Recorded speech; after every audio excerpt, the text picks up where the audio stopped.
everyone, my name is Dr. Joel Rosen. I want to welcome you back to another of our Fibromyalgia Success Secret installment.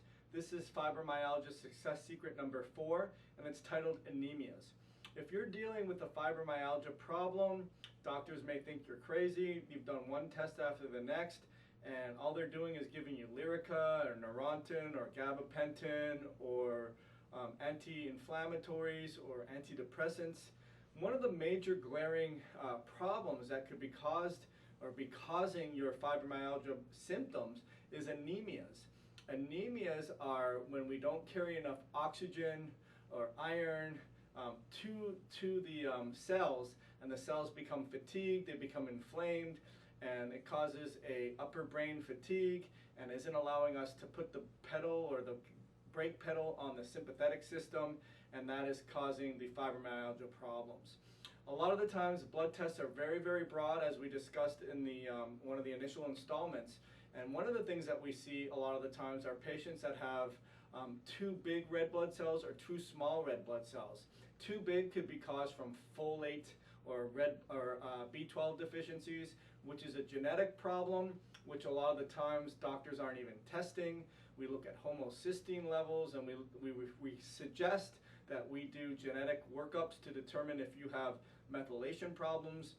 Could be an iron deficiency if the red blood cells are too small. Could be a hemolytic problem, or having menstrual cycles, losing a lot of iron that way. Could be a congenital problem like a thalassemia. At the end of the day, we need to determine if your red blood cells, your hematocrit, and your hemoglobin are not only in a lab low range, or whether or not they're in a functional low range. And that's what require us putting it on a functional scale. And I'm recommending that you take advantage of our opportunity to sit down for 2 visits and get an idea as to what may be going on with your anemia problems.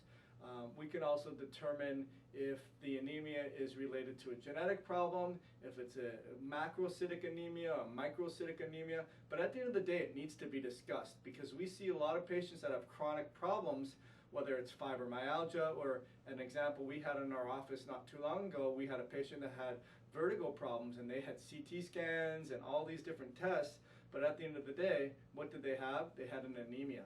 Once we cleared up the anemia, we helped the absorption of nutrients, the patient no longer had these vestibular balance problems. And the same is true for fibromyalgia.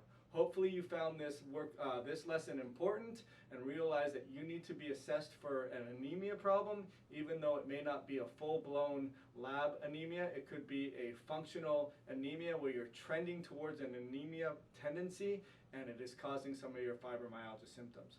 Give my office a call at 561-883-0090, and I look forward to giving you some fibromyalgia relief. Thank you so much.